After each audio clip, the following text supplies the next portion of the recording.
इन भाई जब खेती में आए तो वो भी अरंडी लगाने लगे, कपास लगाने लगे, तूर लगाने लगे। बड़ी मेहनत की, 5% ज़्यादा कमा लिया अपने बाप से। इससे ज़्यादा तो कर नहीं पाए, तो उनको बड़ा असंतोष हुआ, निराश हो गए कि इस खेती से क्या फ़ायदा कि इतनी मेहनत करो और पैसा तो मिल नहीं रहा। उन्होंने कहा मैं इस खेती को छोड़ दूँगा, और तमाम जगह घूम करके देखा, लोगों से बातचीत की, और जानते उन्होंने क्या शुरू किया? सहजन की खेती शुरू की। सहजन की खेती शुरू की। सहजन माने वो पेड़ नहीं, सहजन की खेती आज गेहूं की खेती की तरह होती है, एनुअल, बिल्कुल जितना बड़ा गेहूं का पौधा होता है उतना ही सहजन का पेड़ होता है। और आज उनकी आमदनी 2 करोड़ में है, सालाना आमदनी उनकी 2 करोड़ की। जो करने की जरूरत है उनको बनाएं, और उनको जिस तरह का मैं आप लोगों कम से कम 3 जनों का आपका रुख देखा है, मुझे पूरा विश्वास है कि विश्वविद्यालय बहुत आगे जाएगा, और ऐसे ही संस्थानों की हमें ज़रूरत है। बहुत बहुत धन्यवाद। क्योंकि मैं बिहारी हूँ और बिहार के कोने कोने से मैं परिचित रहा हूँ, और बिहार की दुर्दशा का भी मैं सक्षम प्रत्यक्षदर्शी भी रहा। एक समय था जब बिहार में सबसे ज़्यादा उद्योग धंधा थे।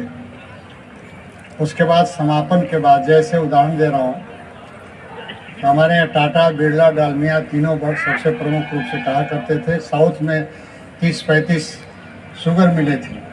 हमारे यहाँ भी शुगर मिल था, बेटा शुगर मिल था, लेकिन सभी बंद हो गए। सिर्फ एक ही चीज़ यहाँ खुला है जो हमारा कृषि है। किसान लाभ में का यह देश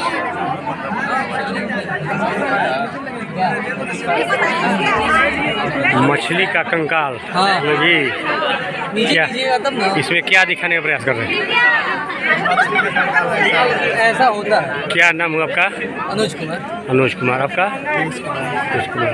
तो ये दिखाने के लिए है कि इस तरह का है ना? उनका फिशरीज डिपार्टमेंट है, यही सब पढ़ते हैं। ये सारा वाटर से रिलेटेड जो भी चीज़ें हैं, जी सब हम लोग पढ़ते हैं। पंगासियस मछली है, बचवा हम लोग लोकल में बोलते हैं इसको, प्यासी, उसका कंकाल है। और ये है इंटीग्रेटेड फार्म का एक मॉडल है। अच्छा। इसका कॉन्सेप्ट है कि एक का वेस्ट दूसरे के लिए फूड के एज अ फूड काम में आएगा। इससे होगा ये कि जो लागत है वो कम लगेगा और प्रॉफिट बढ़ेगा किसान का। इसका यही बिजनेस पर्पस से बिजनेस किसान के लिए तैयार करना। फिर से कटलेट चाहिए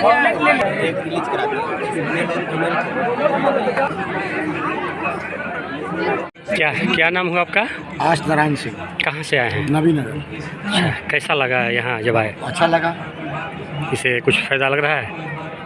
फायदा लगा तभी ना दौड़ के हम आए कि ना भाई हम तनी थोड़ा अच्छा व्यायाम करें, अच्छा तनी बीज ले जाएं। मेला में आप जो है आए, कितना आपको लगा कि नहीं इस तरह के मेला हमेशा होना चाहिए? हाँ, साल में एक बार होना चाहिए, है ना? हाँ, और क्या कर सकते हैं। किसानों के लिए फ़ायदेमंद है। हाँ, फायदेमंद है, तब तो हम यहाँ दोबारा आए हैं। किसानों के लिए, और हम मतलब कंपनी वालों के लिए भी बढ़िया है कि हम डायरेक्ट किसानों से मिलके किसानों के बातों को भी समझ पाते हैं, किसान को क्या समस्या आ रही है। जी। किसान किस तरह का उपजाऊ चीज़ चाहते हैं, कि फसल चाहते हैं, कि कौन सा सीड उनके एरिया में पहुंचाया जाए। जी। ये हमें भी मिलने के लिए बहुत फ़ायदा होता है। तो ऐसे अगर होता रहे तो हमारे लिए बहुत अच्छा है। क्या नाम है आपका? जी, मेरा नाम प्रभाकर पांडे। प्रभाकर पांडे। हम ये भी कहना चाहेंगे सर को कि, तो सर से हम आग्रह करना चाहेंगे कि सर पराली BG gas plant, compressed biogas plant Vikramganj में खोला गया है। तो चूंकि सर इस क्षेत्र में बहुत अच्छे काम कर रहे हैं, तो आप पराली के क्षेत्र में भी सर काम करें, हमारे किसानों के लिए जो काम कर रहे हैं सर। सबका बिहार में स्वागत है सर। उन्नत कृषि को लेकर बिहार के किसानों के लिए क्या मैसेज है सर? मैसेज यही है जो कि खेती बाड़ी को एक बिजनेस मॉडल के तौर पर किया जाए, और ये ना समझा जाए कि खेती लाभकारी नहीं हो सकती। खेती से भी धनी हुआ जा सकता है। ये आज इस किसान मेले से मैसेज गया है। बहुत नई नई तकनीकें आई हैं, उनको अपनाकर किसान ज़्यादा पैदावार ले सकता है, और साथ ही अगर वो अपनी खेती बाड़ी में विविधीकरण लाता है, जैसे फल और सब्जी का उत्पादन करता है, मछली का उत्पादन करता है, तो उसकी आमदनी कई गुना अधिक बढ़ सकती है। तो सबसे ज़रूरी है किसानों को जागरूकता पैदा करने की किसानों में जीवन में। अगर वो कोई उद्योग धंधा करना चाहे या कोई प्राइवेट कंपनी में भी नौकरी करना चाहे या अपना खुद का काम करना चाहें, तो पूरे आत्मविश्वास के साथ जाएं कि वहाँ वो कुछ नया कर सकें। क्योंकि अगर आप किसी इंडस्ट्री में जाते हो और आपको बेसिक एग्रीकल्चर के बारे में नहीं पता है तो आपको तनख्वाह किस लिए देगा। इसलिए ये ज़रूरी है कि किसान आज की जो नई कृषि पद्धति है, नई तकनीकी है, उसको समझे, सीखे। और जैसे एक एग्रीकल्चर का, जैसे इंजीनियरिंग का ग्रेजुएट है, उसको कंपनीज आती हैं, लेके जाती हैं, भाई एग्रीकल्चर के ग्रेजुएट को नहीं कंपनी आए और ले जाएँ। जब अगर वो अपने को इस तरह से ऊर्जावान बनाएंगे, सीखेंगे, नई तकनीकी सीखेंगे, तो उन कंपनियां उनको भी ले जाएंगी अगर वो प्राइवेट नौकरी करना चाहेंगे। धर्म प्रधान देश है, इसमें मछली पालन और अंडा को कितना आप महत्व दे सकते हैं यहाँ? ये आपका सवाल बहुत अच्छा है। वैसे देखिए, मैं एक कृषि वैज्ञानिक के नाते मैं तो कहता हूँ कि वो बहुत अच्छा धंधा है, उसमें बहुत पैसा मिलता है और किसान बहुत धनी हो सकता है, बहुत जल्दी धनी हो सकता है। बाकी ये तो जिसको नहीं खाना वो ना खाए। उसमें उपनिषद में कहा गया है जीवो जीवत से भोजन। हाँ, वो तो देखिए यही है, जरूरत से ज़्यादा जो पैदा होता है उसी के लिए बनता है। भाई एक मछली का अंडा लाखों होता है। एक